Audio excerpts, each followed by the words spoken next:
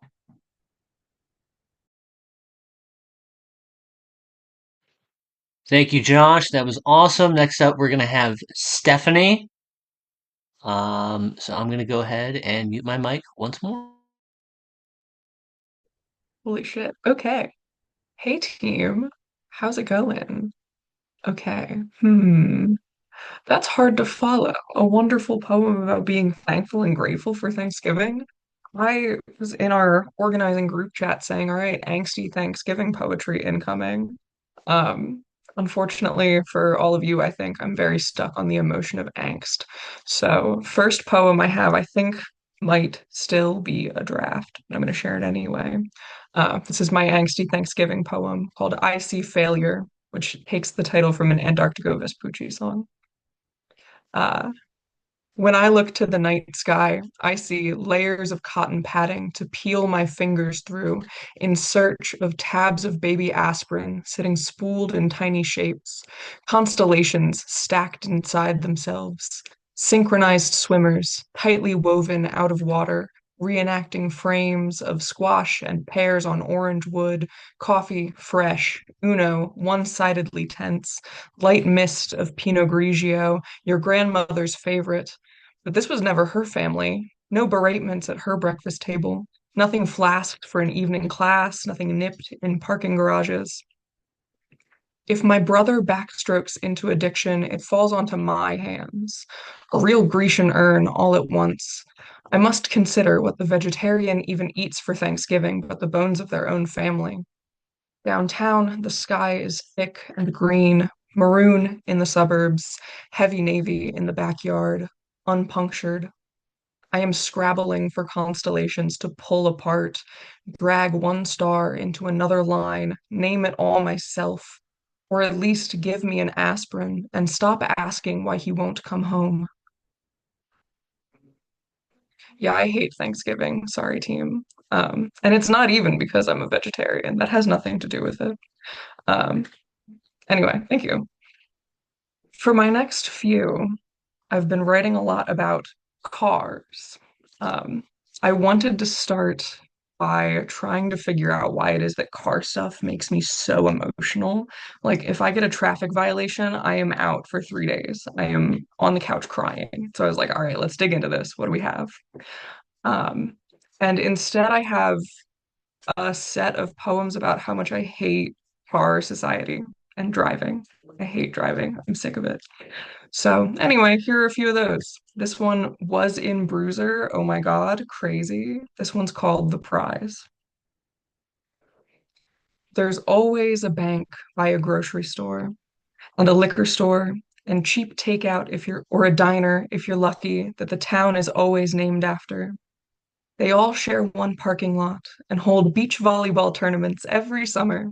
So when they glance across the asphalt in the mornings before work, they can feign sharp territorial rivalry over their dingy beige strip mall like their grandfathers always dreamed for them. When my grandfather dreamed for me, he saw chess mastery, business flats, bank managers, and I don't know, a great golden glow or something.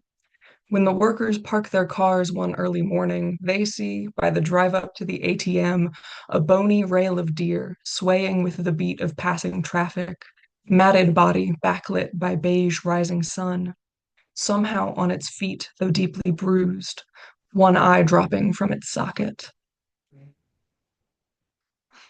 which is based on a true story. Fun fact. You ever seen roadkill standing up? Ugh. Um, okay. Next in my car set, this one was in Burial Mag, the illustrious Burial. So excited to send them something else in 2030. This is Sideswipe.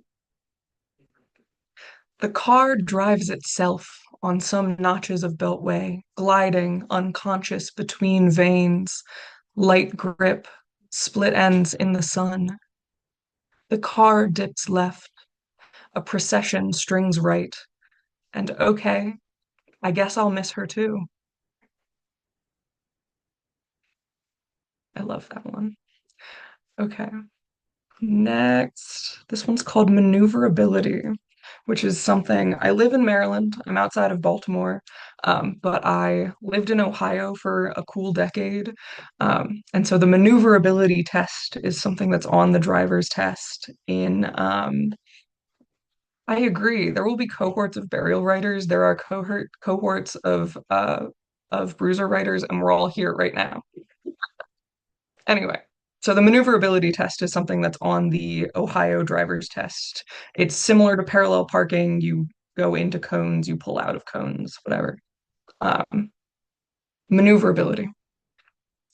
And he kept saying over and over, I was a star, leaned against the hood, crusty with a cig while I set up cones, and a gem, and a good job, and great at this, and a natural, and made it look easy. If heaven were a truck, it would have a front bench seat and a toddler in the middle, tiny bag of candy corn, and she'd pick a favorite color in everything she sees.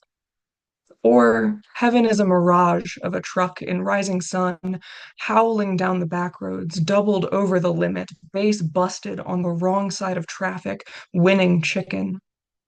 And then he said, the only car you can control is your own. And that one I just placed in, I don't know if I should say, that one's going to come out someday in rejection letters, which is crazy. Um, Very excited for that. Okay.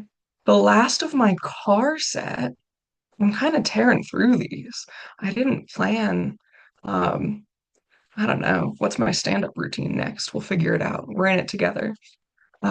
Here's another one for all of my poems about hating to drive and hating car society. So many times I've sat down and said, I'm gonna write a happy one. This one's gonna be happy. And here's my attempt at that. This one's called Utopia. In dew-lined morning, I discover my catalytic converter, exactly where it always is, bedazzled by some helpful teens that have also smashed the window of every car on the street, but didn't take a thing. In my pink-shelled utopia, every car horn has been replaced with recordings of its driver screaming. Somehow this is soothing, and I am the perfect passenger princess I was always born to be, AC blasting and my favorite tunes pranked like a hog between the legs of a union man and his drink until you want me t-shirt. Fuck! No! Wait! It's supposed to be rainbows trapped in oily puddles, the smell of gasoline without anticipation, pink knuckles, new skin. Every road is the right one, and I don't take passing personally. skipping through false starts and grinning at the tetanus shots, glitter ripples in the tarred ocean, watching Good Morning America alone and believing all those words together. No traffic and a sky worth a million pictures that I can shave a sample of. I was promised there'd be rainbows somewhere in this sightline. I thought we'd all be singing. But no. Fuck. I'm late again. Yeah, I hate driving. Can you tell I hate driving? I hate driving. So, anyway, if you know anyone who wants a chapbook manuscript uh of how much I hate driving, send them my way. Okay. Transition. We're out of cars now. We're done with cars. We're done driving. Here's another one. Here's a newer one. This one's going to come out in the Michigan City Review of Books soon, sooner than you might think. So, very exciting.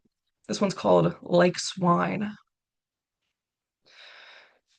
You know I can't wear lipstick. I get the urge to kiss every surface within range.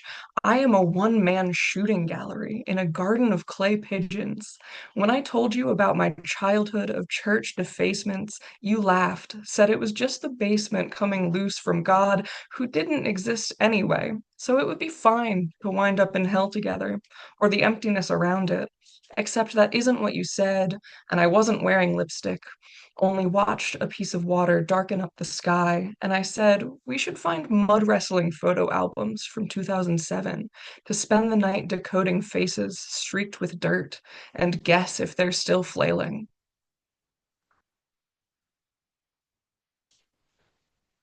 Thank you. Okay, I have one more that I wasn't planning on reading, but if you were at the reading yesterday, we listened to Believe by Cher, which reminded me that I do have a Cher-ish poem, ish.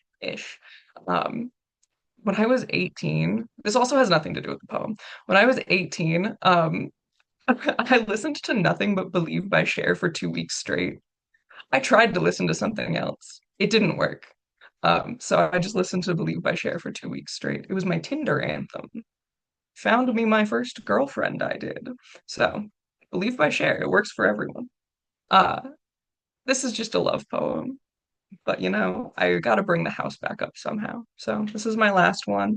Thank you for having me. It has been so wonderful to welcome Dodo into the world, and with so many great readers. So, having a great time.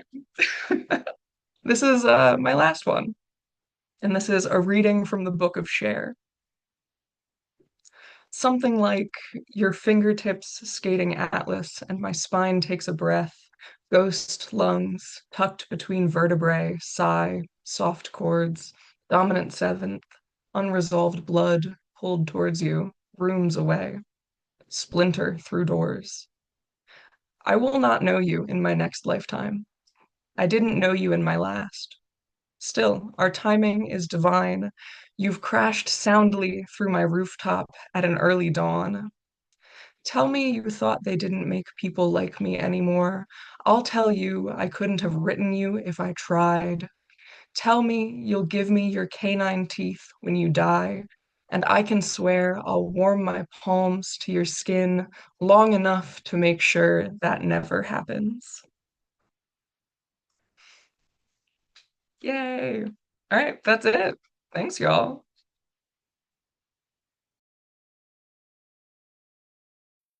Hey, hey, I am now live. Great job, Josh and Stephanie. Thank you, everybody, for coming to the second night of what was originally going to be one night, and then things happened, and it became 2 nights, and it's kind of worked out well. Um, if you were here last night, I read all of my most angsty, sad, dour shit, and not that any of my poems are happy, but some of them are unhappy in a playful way. So that is what we're going to be doing tonight. First one that I'm going to be reading is The Limbo of Coolness. That was the first piece that I pushed in Bruiser. I think it was May, probably May. If it was not May, it was June. But yeah, this is the limbo of coolness, and it is about how I am stuck in the limbo of coolness. When I was in school, a real stunner imparted that I was cooler than I looked, which I took to mean that I was built like a mathlete but mentally ill. As the kids say, she really clocked my tea, but there's something about being the worst of both worlds that carries a certain allure. Let's call it dog shit magnetism. Really, there's mystery in it, and everyone, especially real stunners, love a good mystery. And me, I love Nancy Drew, and me, I love the Hardy Boys. Shit, I love anyone who knows how to ask a question. But there's not enough about me to fill a novel. The mystery is simple. I do not give a fuck. Well, that's not true. I give a fuck when I don't not give a fuck, which is a tautologically necessary double negative. Sometimes I make a decision after thinking about it for a century. Time moves slower up here. And I do tell that mousy brunette built like a fertility goddess with just a dash of boyish charm that I think her coveralls are mega sweet and give them my number. Pro tip, never ask for the number. You gotta show interest but eliminate pressure. If they don't call, no biggie, because I don't give a fuck. And my copy of Pet Sounds will always be there for me when I spiral about being fundamentally unlovable. No biggie. Any real stunner will tell you that I'm trapped in the limbo of coolness. I am not the boy adjacent you can bring to meet your parents, and I don't have a cool motorbike, and I still haven't gotten that Bastards of Young lyric tattoo I keep talking myself out of. I don't think I have the frame to pull off tattoos. I've gone to anime conventions, and I've always felt ashamed when I saw some wrinkled, half-shaven meat balloon slobber over a bulimic 16-year-old cosplayed up like the maid from Konosuba. I don't like nightclubs or strip clubs or golf clubs, but I love a good dive bar or karaoke bar as long as it isn't too classy. Everyone says the bar for dating is so low these days, and I think that's true, but whether that's in your favor depends on how you view the bar. A lot of motherfuckers will tell you to take the small step over, but that's too easy and I'm too stubborn. When I meet a real stunner and they tell me I'm cooler than I look, well, I gotta show them something cool. Watch me bend over backwards, baby girl. I got a lot of practice at this. Watch me do the limbo of coolness. Alright, that is my first one. And we are going to go into Intaglio next. I placed this one at Genre Punk several months ago, but it came out very recently. This poem is about a few things. It's a lot about how I think J.K. Rowling fucking sucks, and it's trans rights, and also some other stuff about my ex-girlfriend telling me that I fuck like a woman. Okay. Carve a dandelion into something beautiful. Rob the Hobby Lobby and bedazzle your switchblade. Every real thing can be the same thing but different. Every different thing can be all the same stuff but better. Soaps, syrups, salves, behold the wonders of the weed. Remember Flamel was a man of science. Remember Rowling is a woman of hate. You don't need to be chosen to cast a spell. There are more than 4 ways to live a life. Rhinestones are precious if you know they are. Every instance is a delusion of variance, and you should take care to eat your variables. For some folk, a chest binder is a cuirass. Cuirass coincidentally sounds a bit like queer ass. I don't need a binder, but every time I act like a real man, I feel like a larper, sequestered in a field of dandelions, swinging a foam sword at some lady in a badly sewn smock. Where's the danger? Where's the pizzazz? When you screech lightning bolt, I want to see sparks fly. Jumpstart my heart, bring me to life, shock me like an electric eel. When you said I love like a doll, there were so many dandelion seeds, and I wanted you to carve me into stone. Okay. Next one that I got is Dingy, and this is probably along with Hangman, which just got nominated for a Pushcart. I'm very, very excited about. Thank you, Bruiser Crew. Along with Hangman, these two are very close as far as being my favorites that I have out. I got some that I'm holding that I'm very, very excited about, but Hangman and Dingy. I'm not gonna go. I was originally gonna go full like auctioneer on this one. I don't have the confidence to do that yet, but it is supposed to be quick. Imagine me reading it faster. All right. Oh, my gorgeous gremlin chipmunk baby, I love you, I love you, I love you, and I need you inside of me. Ew, gross, not like that. Well, maybe also like that. Haha, okay. But I mean, I bought this dubious looking shrink ray on Etsy seller named One Brain Cell, and I need you to shrink me down. I need to shrink you down magic school bus style so you can fit inside my brain. So I made this paper mache dinghy from misprinted newspaper obituary clippings and ooey gooey Elmer's glue. Okay, zap. And now you're little. Let me place you inside your little boat, and you're gonna need an oar. So here's a tiny quill pen, and okay, I'm gonna snort you like a drug. And with my lucky dice, we should land your paper mache dinghy safely inside the wrinkled canals of my brain, the rivers of my cerebrospinal fluid. Okay, 1, 2, snort. And here we are. It's my brain. It's dark in here, so watch out for the lime bats, watch out for the knife owls, and keep rowing. Always keep rowing. You want to row in a pattern that spells I'm here for you, and everything should be okay. Alright, okay, first, obstacle is a massive fucking iceberg called the absence of my father. And you're gonna need to just avoid that, steer clear, row in a pattern that spells oh fuck no, and everything should be okay, alright, okay. And next up is the presence of my father.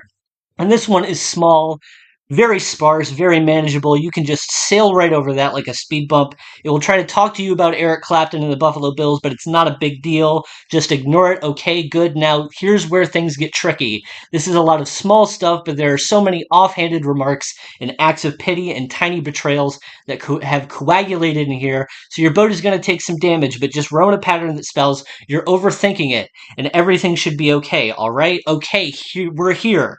This is the innermost part of my mind. Look over there, it's redacted. And over there, it's redacted. What an interesting place, and I'm so happy you could come. And over there is my love for you, and it is the scariest part of all. And I'm gonna hug and squeeze you until all your toothpaste spills out. That's dangy. Next one I'm gonna do is Tom Green, the infamous Tom Green poem that I placed back in May at Eulogy Press, and for some reason that I do not understand, it somehow got nominated for Best of the Net. Um, I when I got the email, Macy was like, "I know you've been incredulous about this one," and I'm like, "Yeah, a little bit." Um, but I do think it's cute. I appreciate it. It was on the cutting room floor for my book, and now I have to keep it in because it's award nominated. Um, but Tom Green. So this is everything gonna turn around when stop thinking I'm Tom Green. Everything gonna turn around when stop thinking I'm Tom Green. No more jumping on pink fucking couches, platforming rabbits with the chaos drums. No more playing with my sausage. No more joking about the lonely. No more performing every convo. No more pretending everything okay. No more. Not today, but everything gonna turn around when stop thinking I'm Tom Green. Okay. I got a few more. How am I doing on time? I got like 9 minutes. Yeah, I can get through these three. Okay, so the next one that I'm going to do got picked up by Unoya. I wrote it in about 10, 15 minutes after I was grinding on the closer that I have planned for my book, which I am trying to take inspiration from Todd Grundgren's Just One Victory, which trying to translate to a fucking page is a nightmare. So I gave up, I quit. I will return to it later, and I wrote this poem inspired by a very dumb conversation that I had with like a teenager about Black Country New Road on Twitter. And it was like the debate of like whether Black Country New Road can still be considered Black Country New Road without Isaac Wood.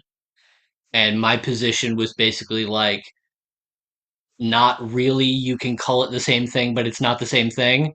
And they brought up the Ship of Theseus. And I was like, dude, you do realize that a boat isn't like a band, right? Like, um, so we had that. and then I let it go, and then I got really petty about it. So I wrote a poem as a rebuttal, and Yunoya picked it up. So fuck you, teenager. All right, this is a teenager attempts to explain the ship of Theseus. A teenager attempts to explain the ship of Theseus, and so I tell him a band is not a ship, though it would be easier to think of people as planks of wood bound together in the hull of the world. But wood has no voice to sing, no hands to write. Every person bears a different grain to glide upon the wake of the past. And to steer a ship of people is to go nowhere and everywhere all at once. And to lose one person, one singer, one writer, one father, one daughter is to lose everything.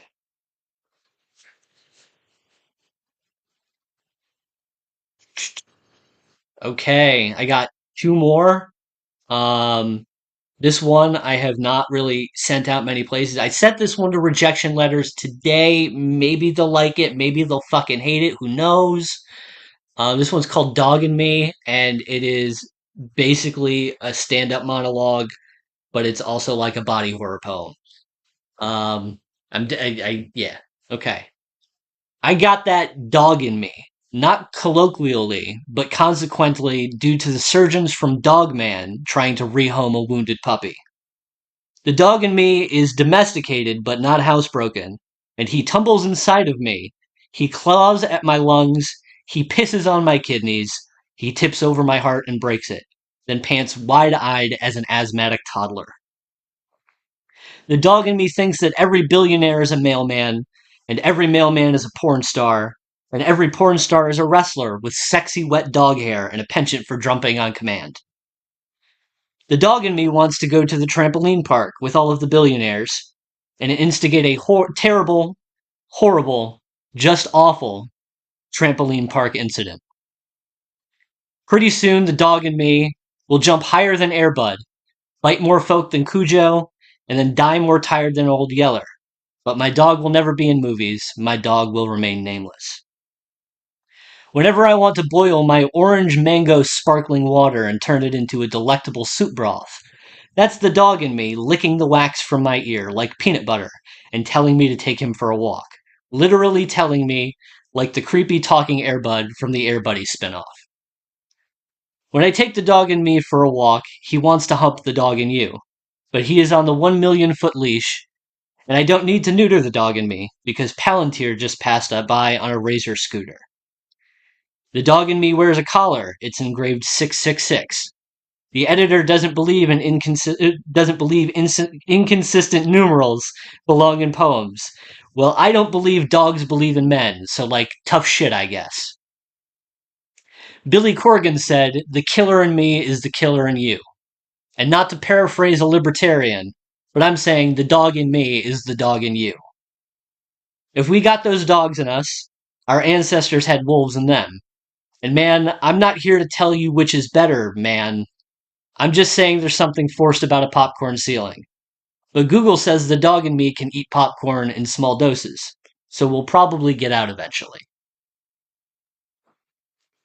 All right, I got one more. I'm closing this shit out with the energy drink poem that got picked up in 15-20 minutes by Maudlin House and for some reason caught some sort of weird it was a wave for me. It was weird that I was like energy drink poem and everybody was like, "Oh shit, energy drink poem." Um so we got to close off this. This is also probably one of the most optimistic poems that I've written. Um a lot of these are pretty they can be silly, but they're not happy. This one is very much a declaration to not fucking kill yourself. So I think it's a good note to end on, because don't fucking kill yourself. Okay, this is Raspberry and Cream. Drooping hazel eyes affixed to the back of a can of Lucky Energy, I am regaled with tale of Mr. Lucky, who survived a plane crash that killed 136. My hazel eyes bounce off the aluminum, reflecting suspicion. Would have been luckier not to crash. My eyes have always been this way, cynical and unpleasant, bloodshot through time, decades older than my hands or hairline. Objectively, they'd need an abacus to count my blessings, but objectivity is a methodology of self preservation. My eyes thirst for self destruction, less so raspberry and cream. My eyes thirst for soil or my own tail, like a snake in need of Prozac. My own blood, like a vampire so long in the tooth he can bite his own neck. But the rest of me is reeling them in. My hair craves gentle fingers. My fingers covet velvet mouth. My mouth yearns to blow risberries upon pillowy stomachs. My stomach and heart are full. Fuck my eyes, those Coke bottle dependents. We're cutting out misery soda. We're drinking lucky energy. All right. And that is my set. Thank you for listening to me read my rambly, fun poems that I like and some people seem to like. I appreciate it. I appreciate everybody else for coming to read or listen. And I am ending like a minute early, but that's okay. And I'm going to go ahead and turn things over to Madeline. Thank you guys for listening. Hello. I am feeling, dare I say, grateful to be reading for you all today for the Thanksgiving spirit. My birthday was yesterday, so it was such a fun treat to be asked to do this.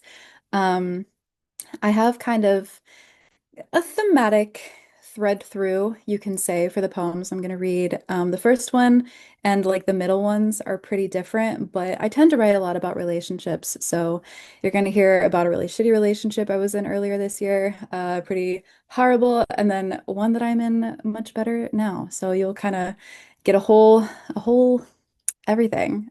This first one, I'm not going to preface at all. It is very different from anything I've ever done, so you can get the what it's about at the end. It's called a telegram. Pardon me, mister. I have something to say, but not at this time. Tell Georgie I want to get in the movies one way or another. Bring me a bulletproof vest. All right, then, I'll say it. How about this for a headline? I'm losing it. I'm bored with it all. Every damn fool thing you do in this life, you pay for. It is most beautiful. A certain butterfly is already on the wing. I haven't had champagne for a long time.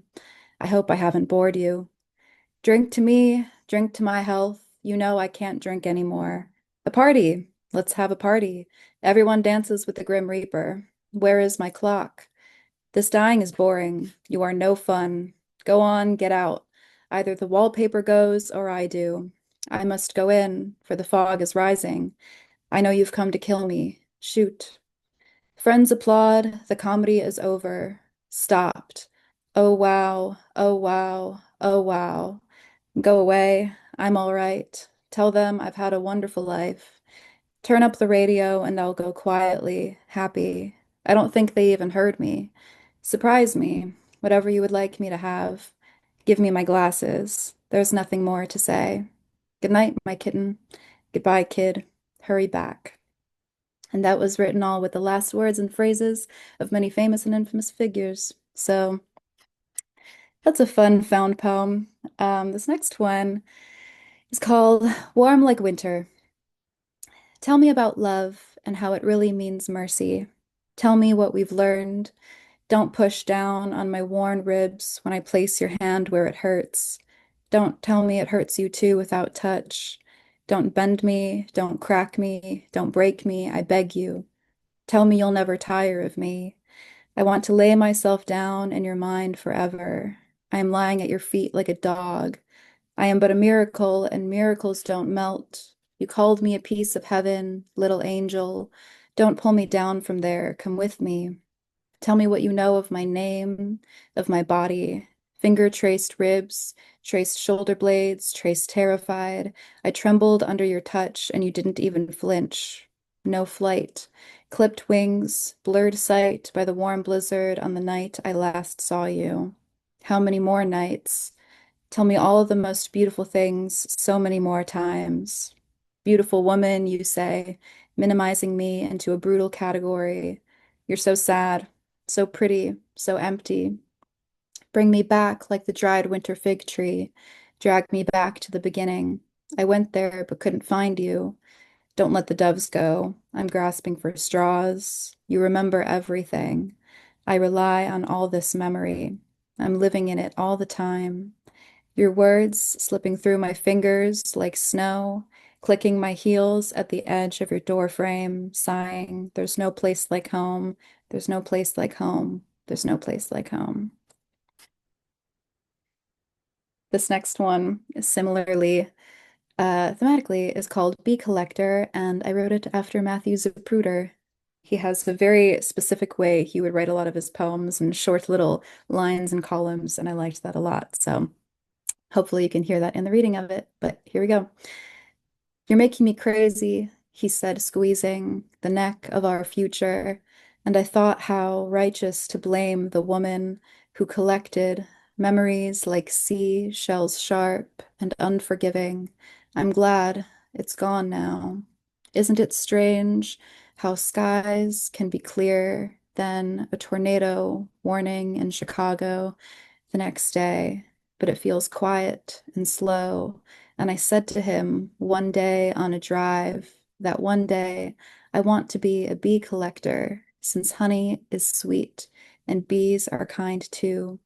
He didn't listen, so I swerved so far out of the way. Isn't it just lovely how there is so much more out there for all of us if we let it? I said I am still deciding if I need sun or shade. I guess it depends whose light breaks the window or whatever Shakespeare said. I noticed the wind gets in our teeth when we smile. How lucky we are to smile and smile with wind on our face. Sometimes taking a walk, I exclaim, how great is this weather today? And I can breathe now. I can breathe. Thank you. Let's see. This next one is a little bit sillier.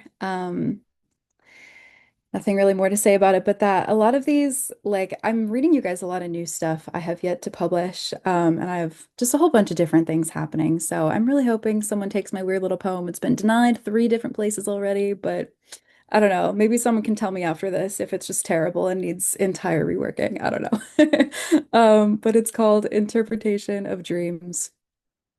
Last night, I had a dream containing AI generated images.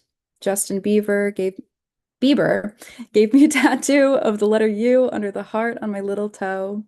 He told me it was to symbolize self-love and alchemized grief. My ex-lover later picked me up in a rental car, his face shaped like a crescent moon.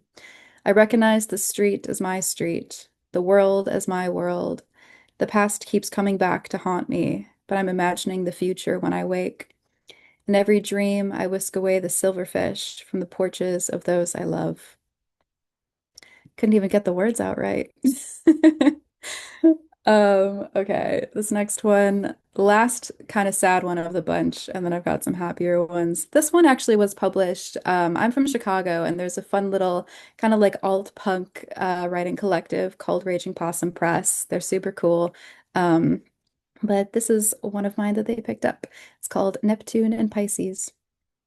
I thought about going down to the beach at night, somewhere far south and rocky, like the shore outside Adler, where the stars are, and I got too high once, drove too fast and forgot my name, but remembered to say I love you before a crash that never came. I thought about disappearing into the cold water without telling anyone where I was going or why, out far into the algae and flowers like Ophelia, whose face I have carved in my left arm over old scars, no pupils where her eyes are.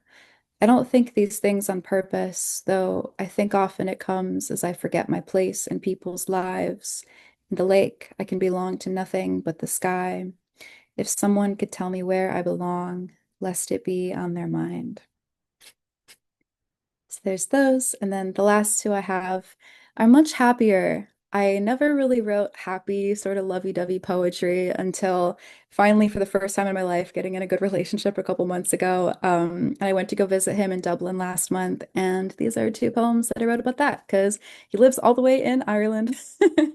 And I have some Irish words in these poems. Irish is a funny language because not many people speak it now, but I'm, trying to learn it, and my pronunciation may not be the best, but we're gonna try. That's all it's about, is trying. So this poem is called Irish Catholic. And I guess for context, maybe we're allowed to say this. I wrote this specifically to submit to the Only Poems Leonard Cohen Prize. So the themes of it, you have to do something like lyrical and intense and have the intersecting themes of love, faith, and sex. So hopefully that comes across. It's called Irish Catholic. Sweet Dublin Sunday morning, my sweater still honeyed with your scent. I strolled Christchurch Cathedral, saw you off early to work, and knew I'd see you again in the evening. The famed St. Lorcan's heart sat iron locked. I want you to shelter mine as they've done his. No greed-soaked thief could steal it. Baptized by your city's rain, my heart knew home at once. Your kiss anointed my collarbone alight. With you, I basked in afterglow. Mo Gragiel, my Sean, your name that means a gracious gift from God. I'd like to come to know God so I may somehow thank him. How I'd like to glorify him noon and night for gifting you into my life. It is said he provides for us as easily as provision for the birds. I'll be your little gorse bird. That is, you give me a song to sing and I'll bloom for you. Propelled across sea, I flew here just to find you. Love will do that, yes, make fated pilgrims out of us. Two magpies, Irish signs for joy, perched outside your window the night you took me home to yours. I watched as you made me tea with milk, stirring gently the cup you'd long promised. A crisol mocri, you warm me from the inside out, my tender furnace. I've gone up like a candle grazing lace. How the flames writhe within the light. How my love for you swallows the world itself whole. I'll lay down my arms, for we may put our fears to bed now. You bring your palms to mine, our fingers interlocked. I lay lamb softened beneath your strength as your hands move to my hips, your country's language on my lips, so I may show you my devotion. Gra, Geelshacht, Cargus, the emblem we both wear proud around our right, for now, ring fingers. I for you and you for Era too. Grinning, you said to me your gran would only attend our wedding if we brought a priest. I blushed to think you'd yet mention this at all. Still yet there's a light I hold before me, and you're the measure of my dreams. There's that one. And then the last one that I have is in Irish, the title is Sawanshul. It means sleepwalking in English. I slept not a wink all night, skyward and plumed across Atlantic waters, feather safe I flew, sideways dreamt I'd become a cloud, and look, I did so. Dohus I kept inside my ears, if only to quell any fear. Often I'm fearful, like any bird, or promise me this before I cross, that I am not simply like any other. Time, they say, is like a promise, mountainous. Daylight rose, night whisked off, blue descent. Then came rain, emerald sea glass, window taps, all the earth lamb speckled. So teach me how to love, a home of which I'll never tire. Here and now I heard Falcha upon landing. And the poem is written in three columns that kind of looked like the Aer Lingus, like airplane rows. So that's why I read it like that. Anyhow, that's all I have. So thank you so very much for listening. I appreciate it, and I had so much fun.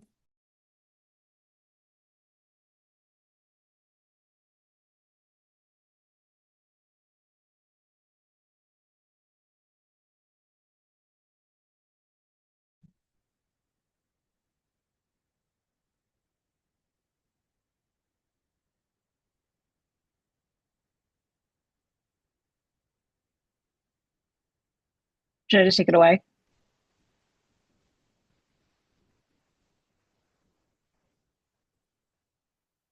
You're good to go.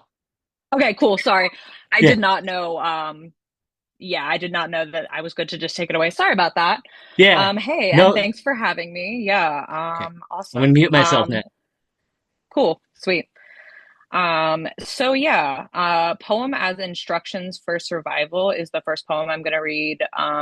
It's part of a series that I wrote that is now a chapbook that's out with Kith Books called With Gasoline. And it's basically just a bunch of angry trans poems, for lack of a better way of describing this chapbook. So this is Poem as Instructions for Survival, and it is written in the form of a prose poem with footnotes, and I'm loosely going to read it that way. Poem as Instructions for Survival. Keep a baseball bat in the back of your car. Clip a knife that's bigger than it needs to be to your work lanyard. Tuck a field hockey stick under your side of the bed. Footnote 1. This is in case anyone tries to fuck with you. Find your chest just enough so that you don't look feminine, but don't tip the scales so far that you don't pass. Footnote 2. This is so everybody respects you to your face. Don't correct people when they misgender you. Don't flinch when they're casually transphobic or cis-sexist. Footnote 3. This is to preserve your energy for the people that deserve it. Don't think of Megan Riley Lewis when people point their fingers at red states. Footnote 4. This is because she was shot so close to where you were born, but no one here thinks they're the problem. When all of this inevitably fails, lose your marbles. Cross out he/she on that form you have to sign and write they. Footnote 5. This is called taking up space. Refuse to conform to sanitized image of a trans person with all their angles pulled taut, no room for slack. Footnote 6. This is inspired by your friend Basil, who once wrote, "Why must I be on your knees for you to feel comfortable?" When someone implies you are wrong for it, ask who taught them what is right. Footnote 7. This is just common sense. Ignore everyone who minds. Embrace everyone who still matters. Right. I saw Stephanie link that one in the chat. Thank you so much. I'm doing my like family Thanksgiving stuff right now, which like you want to talk about thanks to giving, like I'm in my childhood home reading poems right now. So yeah, that's been fun. So thank you, Stephanie, for the link. I actually wanted to plug something else real quick, which is that I just dropped a well, for lack of a better way of saying it, it's a gift guide of like basically all of my books. And so it's just my way of like promoting all of my shit with one link. So I will be doing that. Cool. So I have one more from With Gasoline. This is an Abecedarian.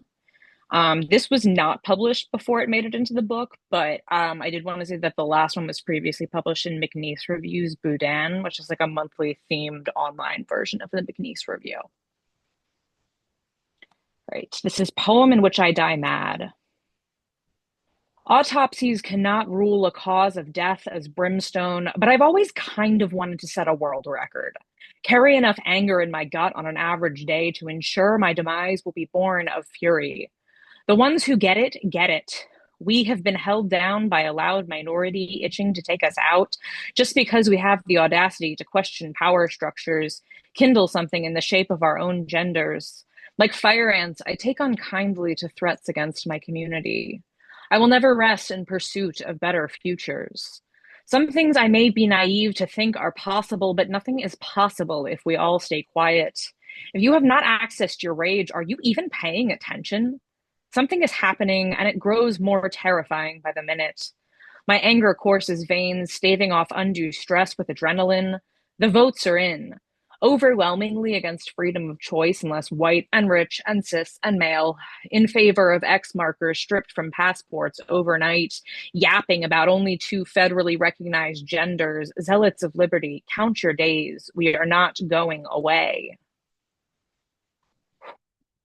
I always like throw so much into takes a little bit afterwards to be like, okay, whew, come down a little bit. So these are these next couple are all relatively new stuff. This last one is part of something I've been working on for a minute. It's kind of a sequel to this collection I have coming out with Quarentia Press next year. It's basically like that one is the first Baltimore book. So the one that this one is from is basically the second Baltimore book. It's kind of like the natural sequel to this book that hasn't come out yet, and so that y'all have no context for. So that's all I'm going to say.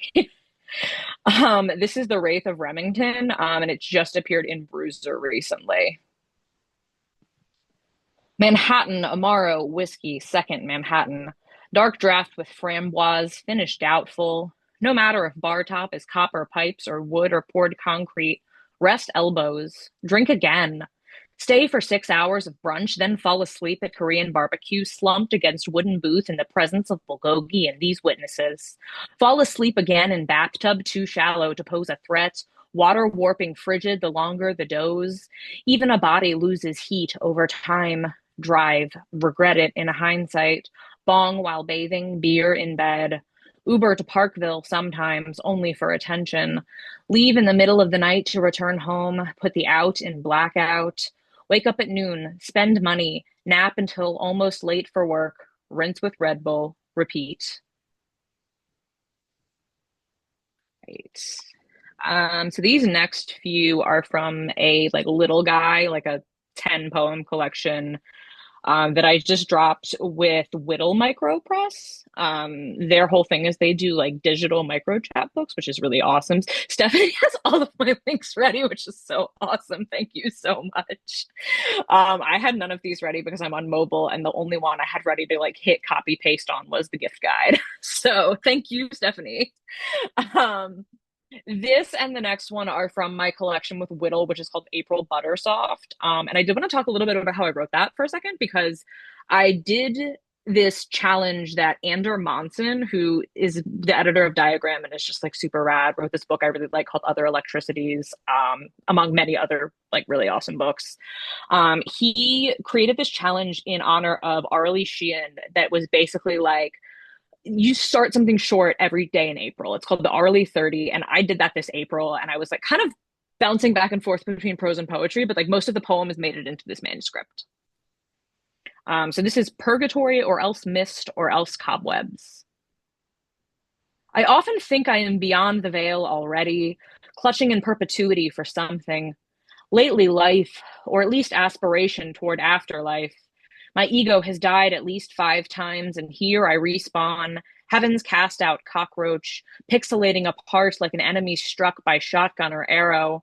Even still, I am white-knuckled, firmly grasping what I can of prism light, of anything that still feels like blood surging ventricles.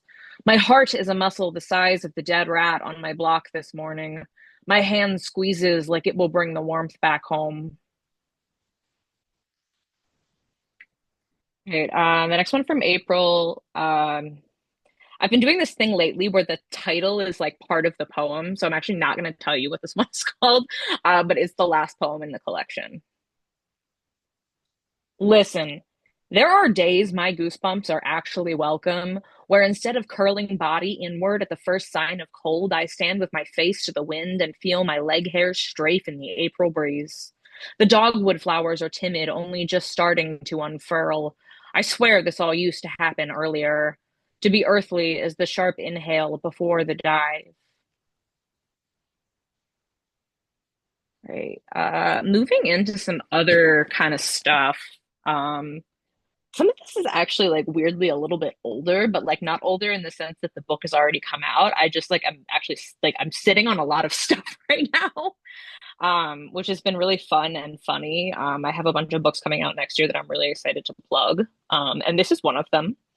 I have a book coming out with Gnashing Teeth Publishing next fall called Journal of Various Worries. And basically, the premise of this book is that every piece originally was just kind of framed as the idea of like a journal entry. And I have 56 of them, and I kind of intersperse them in this like non-linear way. And it all kind of makes sense as this weird hybrid memoir. But this is the 21st of those. It's after Mezzo Forte, which is a poem by my good friend Kayla Renee. And then this also won the Garden Party Collective Neurodivergent Intersectional Contest this past year, and then was nominated for Best of the Net by them. Dear Diary, my BPD comes in fuck you and wait don't go, and I didn't really mean that. I never really mean it. I never want cliches, but I swear my tongue is a serpent. It strikes like one, bruises bone like fangs, and poisons to boot. Dear Diary, my BPD comes and go to therapy, and you apologize just like your mother. And if you're planning to leave me one day, why don't you do it right now and save me the fucking trouble? And I just want to say I resent having to fistfight the most jacked up version of myself on a daily basis. I weld together a three-pronged weapon, BPD, trauma, and anxiety, and I wield it with the aloofness of a butter knife. Dear Diary, I know we as a society are moving past the inherent ableism in the word crazy, but now I am desperately in search of a way to explain this ache in my softest spots, this twisting of guts into knots that grow spines, prickle at even gentle touches. I want to stop time long enough to untie every capillary, slowly loosen the grip of my rhomboids on the base of my neck. I want less feeling and more body, but really not to feel with my body. Dear Diary, this may sound morbid, but I think about popping out my brain to occupy something else sometimes. I wonder if it beats the alternative, but then no, it can't possibly. I want the world. I want the void. I want it all. Whew. All right. I think I'm doing okay on time, right? I'm doing all right. So the next one I have is it's also that last one was a prose poem.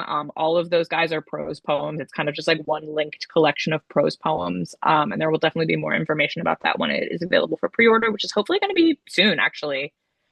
Really excited, yeah. And so this next one is also a prose poem, as I mentioned. It was previously published in Gone Lawn. And it's another one of those ones where the title is like kind of part of the piece. So I'm just going to go marathon the whole thing.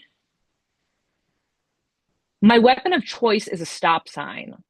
Like that video where the weather reporter is out in a hurricane and the wind brings that red metal octagon over to body slam her so fast you can't even see the fall, just the traffic indicator as it takes over the TV screen and clangs to the ground itself. That's what I want. Hurtling steel through a furious flurry of raindrops, controlled not by the whims of the wind, but the mind. Yes, just once, I'd like to see my enemies bowled over as they would flatten me.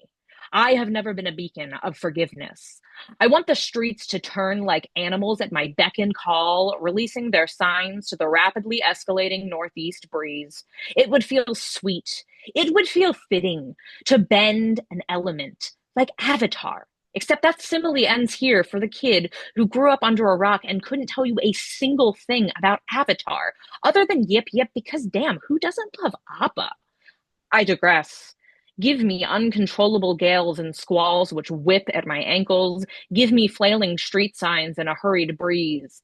Now I am powerful again. I always really like reading that one too, but it's another one of those ones where I'm like, oh, I gotta take a breath after that. Oh, well, I've got one more, and it is an American sonnet that was previously published in Bleeding Thing, which is a really rad magazine. If you guys don't know about Bleeding Thing, it's run by a friend of mine in Philly, and it's just like the aesthetics of it are so beautiful. Like, even if you don't want to like have work to submit to this magazine, like it's absolutely worth a read, in my opinion. I see Stephanie plugging my workshops in the chat, which yes, I do run workshops. And I do have one coming up that I will talk about after this poem. Cool. So this is an American sonnet, and basically the premise of this collection, which is forthcoming with Troublemaker Firestarter in February of next year. It's called Dry Stoner, and it's basically about how I like sort of found this weird sweet spot in like what is known as California sobriety. I'm a recovering alcoholic, but I like use cannabis for medical purposes, and that's just like sort of what I do. And so I wrote a book about it. And this is a series of sonnets that I wrote for the various like abundant terpenes in cannabis. This one is myrcene. In my bluest dreams, I am sedated between shades of ultramarine and navy, soaking in lemongrass tea and sucking on peppercorns. I separate neural pathways like embroidery floss, or maybe those pull and peel Twizzlers, each string slowly spitting until I've rid the body of its betrayers, tangled earbud threads I crumble and throw away. Blue fades into purple. Fugue state fades to sleep, its own conundrum. Musk and balsam sometimes spear the night terrors as they start to trickle in. Not always.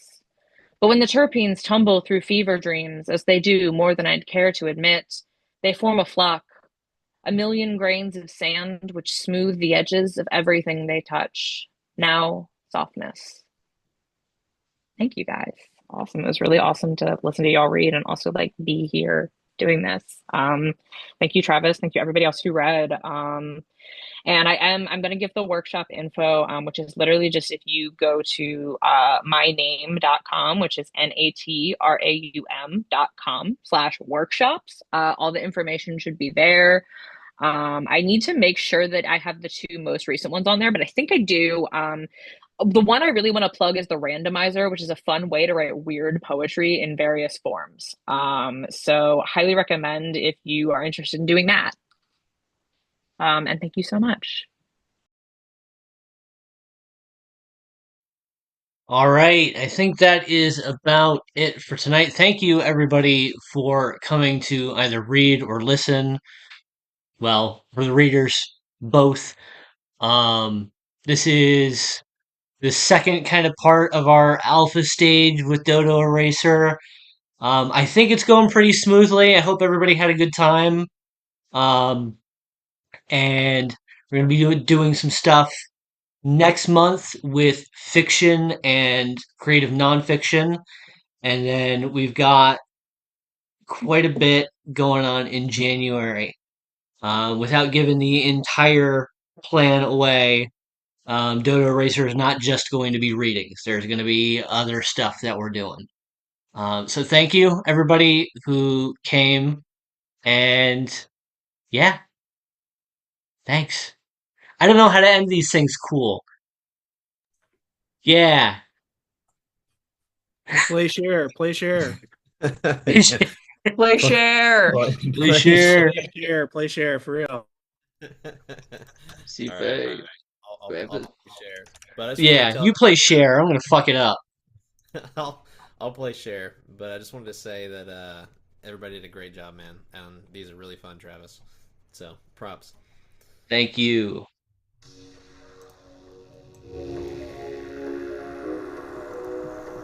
Can y'all hear that? Yes.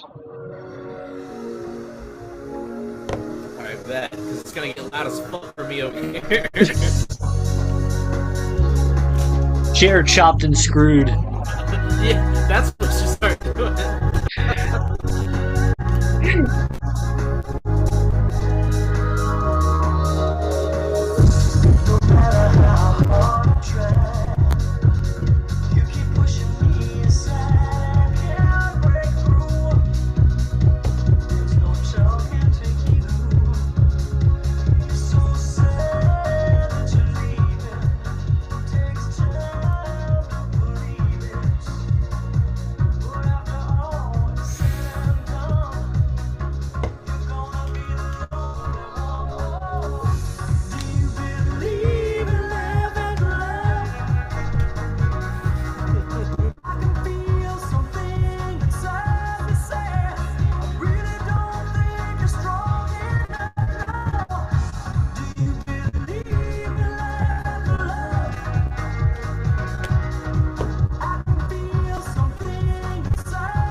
play sing sometimes. Sometimes.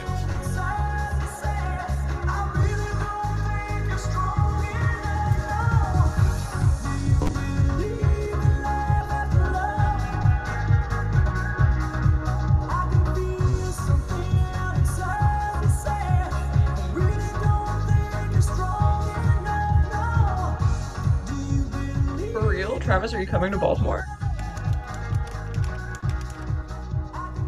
Yes, I'm probably going to go to Baltimore. Is Hell I yeah.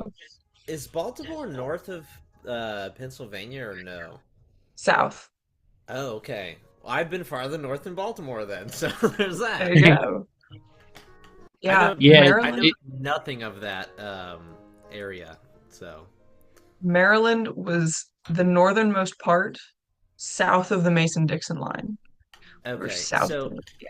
I know Baltimore from watching The Wire, which like It's not like that. okay. I I'm mean gonna tell you right that now. was like 2002, so I'd hope not. Yeah.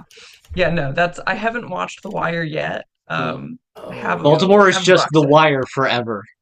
yeah. It's Everywhere. I The entire promise you it's city, The not. Wire. That's the problem with The Wire is I love imitating speech, and I am not allowed to imitate the speech in The Wire. It is so well written, but it is very accurate. Yeah, I don't think that is a fair representation of all of Baltimore. Um, I yeah, doubt it. It's an HBO show. It'd be like saying, "Oh, yeah, New Jersey likes Sopranos, right?" And you're like, "Nah, probably not." It was quite. it was David Simon kind of trying to do the absolute worst shit of 20 years ago. Now, But granted, things in America have changed a lot since then. I mean, it was like my parents' generation. My dad was as old as James Gandolfini, and it's just weird, like looking at The Sopranos. I'm like, you're like literally my dad's age, like on the spot. It's so fucking bizarre. Anyways, just All me right. ranting after Yeah, 6 years. I nah. You guys are good. I I admit am gonna go eat soon, so I'm gonna close things up. But thanks again for everybody who came. And we are gonna do more of these. And for those of you who are not already involved in future plans, some of you I will be involving in future plans. But whoa. but for Amen. now, Sounds I'm great. gonna go put food Have a in great my night. body. Good All night, right. everybody. Y'all take it easy. So long. Have a See ya. good night.